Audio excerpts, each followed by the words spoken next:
السلام عليكم. اليوم غادي نحضر معكم واحد البريوشه كيف ما كتشوفوا معايا هنايا.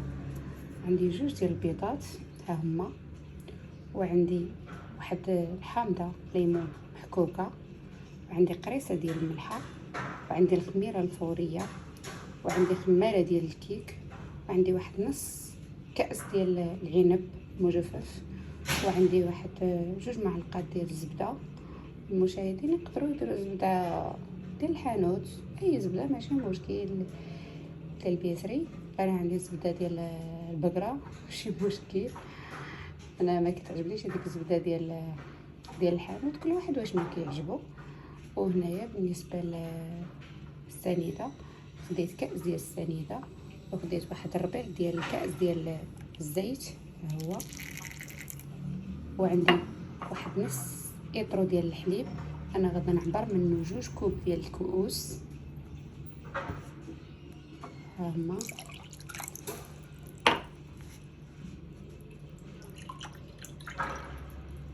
دابا على حسب الخليط اللي عندنا ديال البريوشه، انا ما درتش المقادير كل حاجه بوحديتها لحقاش انا ما عنديش الوقت باش غادا نبقى نغسل في الماعن.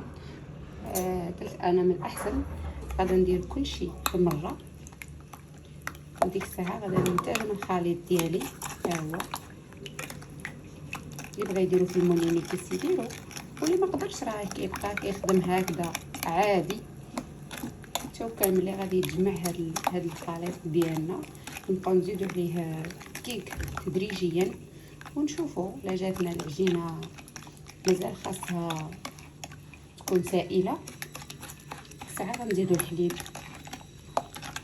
هاد البريوشه كتجي زوينه، ما كيجيش فيها ريحه البيض، كتجي غزاله، وكنقول للمشاهدين غير يجربوها وغتعجبهم 100%.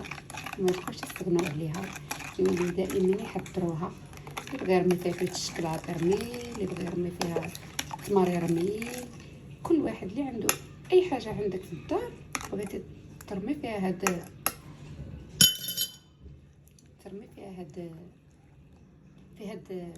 عفوا في هاد البريوشه ديالنا كتقدر ترميها فيها ماشي مشكل.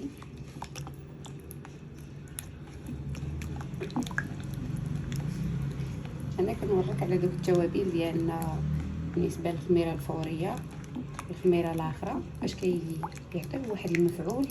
انا ديما تنبغي نخدم بيدي، واخا اي حاجه ما تبردش ليا قلبي من خيط يدي، والناس اللي بغاو يخدموا بشي حاجه هكا راه يخدموا ماشي مشكل، كل واحد واشنو كيعجبو باش يخدم.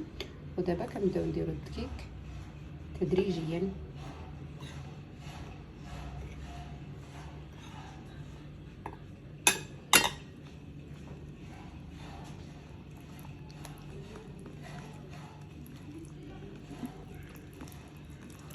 ها كنخليوها حتى تخمر في هذا الاناء مزيان، ونعاودو نرجعو ثاني نبسطوها تخوى من داك الهواء ديالها، وديك الساعه عاد باش نعاودو نرجعو نخدموها باش ديك البريوشه تجينا من الداخل تجي خفيفه وتجي زوينه وتجي ما مدقساش من داخل. كاينين لي بريوش اللي كيجيو من داخل بحال العجينه، هذه تجي غزاله، وتنقول الناس غير يجربوها ما تندموش عليها، راه كتجي غزاله، كتجي بريوشه زوينه، كتجي خفيفه، كتجي شكل الكيك.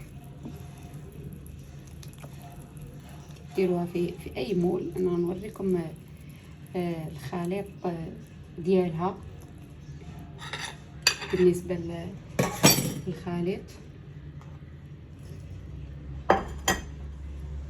انا عملت كلشي داك الكميه اللي كانت عندي ديال داك نص كيلو ديال الدقيق. هاد نص كيلو كنديرو فيه جوج ديال البيضات، راه وريتكم نص لتر ديال الحليب كنعملو منه جوج كيسان صافي، وربع كاس ديال الزيت.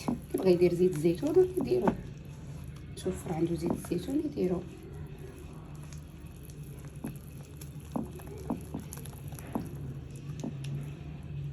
كتجي على هاد الطريقه. هذه هي البريوشه ديالنا ها هي. ودابا غادا نديرها نخليها تتخمر، وديك الساعه ملي غادا تخمر غادا نرجع نديرها شويه بواحد المعلقه، نعمل لها هكذا بمعلقه، ومن بعد نخرج منها الهون نخليها شويه حتى تخمر عاوتاني، وعاد نعاود نديرها في المول، ومن بعد كنديرها في الفران. اللي بغى يدهنها بالبيض زينه بالبيض اوكي، لما بغاش زينه ماشي مشكل، يخليها غير هكذا صافي ويديرها في الفرن. الساعه ملي كتخرجوها من الفرن كل واحد على حسب التزيين ديالو، على حسب جيبو. اللي بغى يدير الشوكولا يديرها هكا يابسه، واللي بغى يدير الكونفيتير مع الكوك، كل واحد وشنو بغى يدير. هذه هي البريوشه ديالنا. غدا ملي غطيت ديك الساعه نرجعو نتلاقى. هذا هو الشكل النهائي ديال البريوشه ديالي اللي حضرت معاكم. هي هذه كتجي زوينه وتجي احسن من الكيك، كتجي غزاله. انا درت ليها زعفران شعره، والناس اللي عندهم موجود ممكن يديروه. اللي بغى تيجبدها من الفرن ويدهنها بالعسل ويدير لها زينه بالكركاع ولا باللوز ولا بالكاوكاو، ولا الناس باش ما بغاو، كل واحد واشنو بغى ليه خاطرو. انا عجبني زعفران شعره وقلت اجي علاش ما نعوضهاش بزعفران شعره. فاش زينتها بالبيض عاود ضفت ليها زعفران شعره من الفوق، وجات هكذا جات زوينه. ويلا جبت انا من الفرن دابا زربانه ما عنديش الوقت باش غادا نقطعها، حيت هي اصلا ملي كتجبدها من الفرن كتخليها لواحد الساعه ديال المكانه، عاد يمكن لك تقطعها. كيف ما شفتوا معايا هي هذه كنقدمها لكم بالصحه والراحه، وتنقول لكم ما تستغناوش على هاد البريوشه، ما ديروهاش، وتا انا ما تستغناوش عليا بابوني وبالكومونتير. كنقدمها لكم بالصحه والراحه.